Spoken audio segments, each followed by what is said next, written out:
You're listening to the Play Therapy Podcast with Dr. Brenna Hicks, your source for centered and focused play therapy coaching. Hi, I'm Dr. Brenna Hicks, the Kid Counselor. This is the Play Therapy Podcast, where you get a masterclass in child-centered play therapy and practical support and application for your work with children and their families. In today's episode, I am answering a question from Ethan in Virginia, and this is actually a pretty big question. So I want you all to really kind of maybe hold off on listening to this until you're at a place where you can really digest it, away from distractions internally and externally. And you can just really kind of let this sink in, because he's talking about knowing the why in the playroom and with the child's behaviors. This is something that I talk about a lot. My team at the center is constantly going, #the why matters. So everyone in my life knows how much I focus on the why. But Ethan's actually kind of really questioning how to develop this as a skill. And I don't know that I have like one hard and fast set of answers, but I will certainly share my thoughts and things that I think will maybe pave the way to getting to that point. So let me read parts of his email and then we'll dive into some of the discussion. I was hoping you could talk a little bit about how a clinician can better, as you say, quote, know the why behind a child's behavior. Knowing the why or intention is not an easy thing to figure out, especially for a less experienced clinician. At least for me, it's not something that just comes naturally. It's difficult to know what they need when a child throws something at my face and then laughs, or what they need when they're asking me how much time do we have left, as there could be many reasons, or see the need when they bury something in the sand tray. I ultimately want to be able to understand and see those needs behind the behavior so that I can provide the deeper reflections that I see very skilled CCPT practitioners do.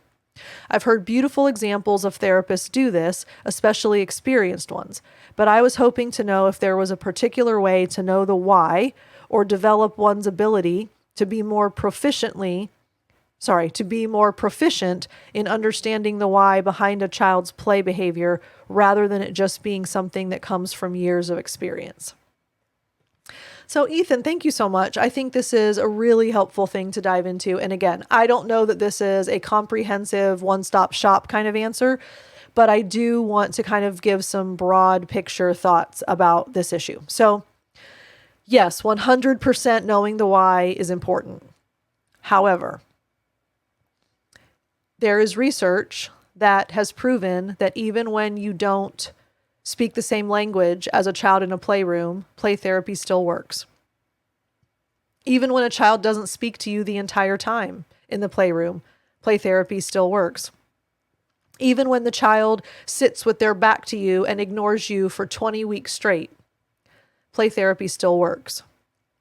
So I think I want to start with the reminder, or the encouragement maybe, that while the why matters, we don't always need to understand the why, because the child inherently does. The beauty of the child-centered process is we trust the child. Yes, of course, we trust ourselves. We trust the process.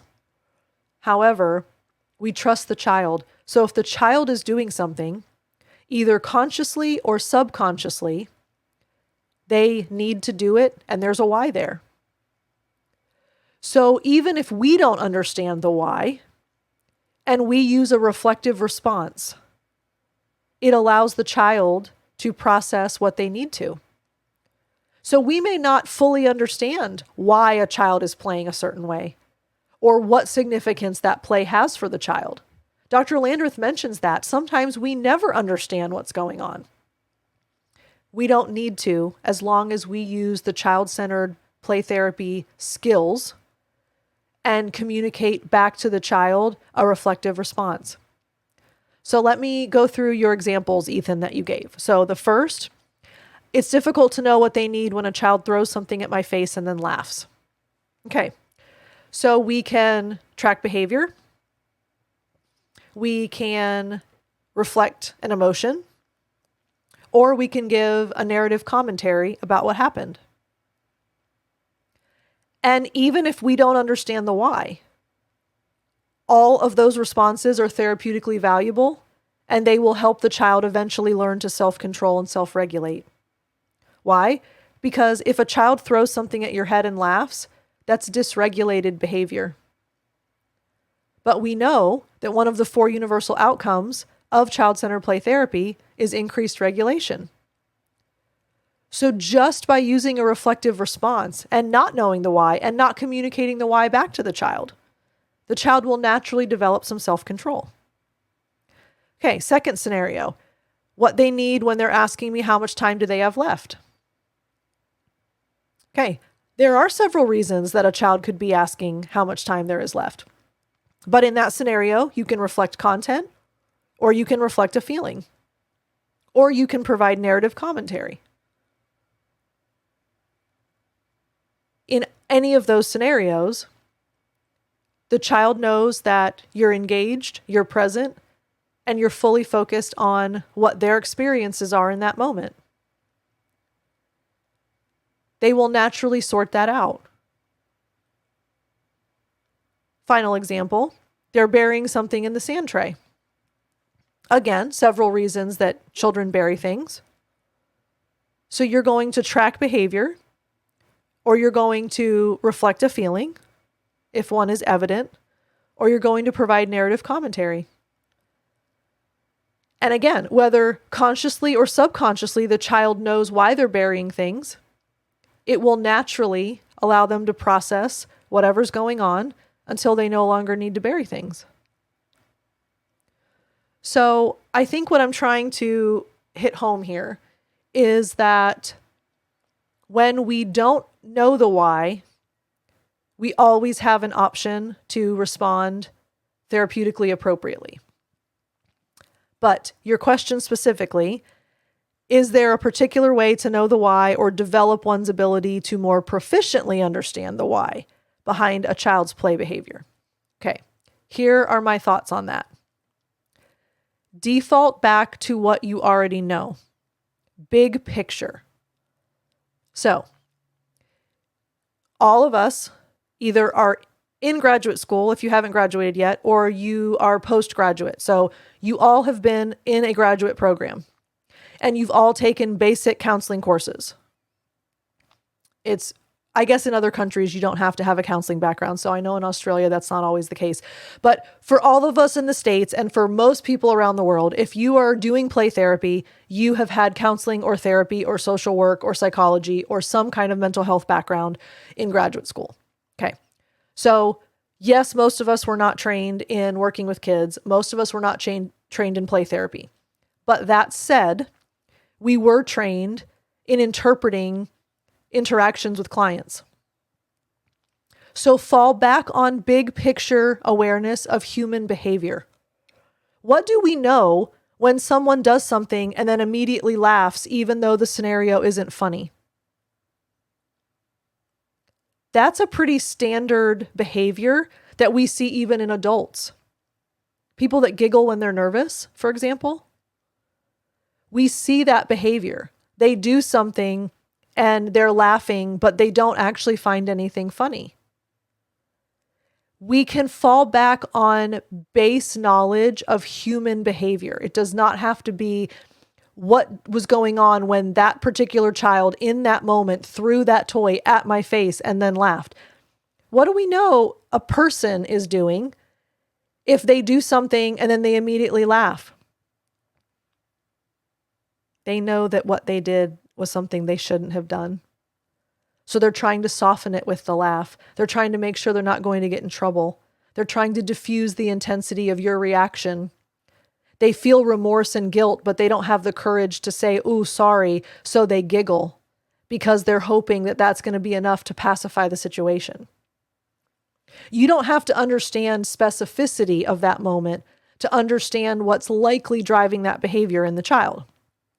Similarly, when they ask how much time is left, what do we know when people ask us questions for facts? They're typically people that don't like surprises. They're typically people that want to have control and power over situations. Often they're highly anxious individuals. and they don't want to be caught off guard or deal with something that's unexpected. So rather than waiting for a 5-minute warning and a 2-minute warning, if a child is saying, how much time do we have left? There's usually an anxiety or a power and control root there. That's just human behavior. Go with the flow people don't need to seek information. Power and anxious people want information because they want to be able to be in control of things. So again, big picture human behavior, why? We fall back on that.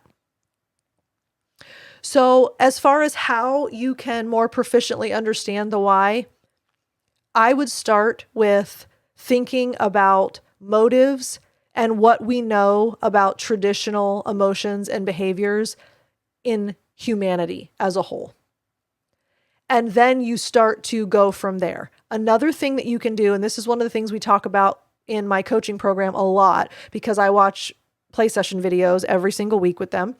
And so as we're watching the participants' videos, one of the things that we focus on is, okay, what do we know about what is driving this kind of behavior? What do we know when we have an anxious child? What are they likely going to do as an antidote to anxiety? Grasp for power.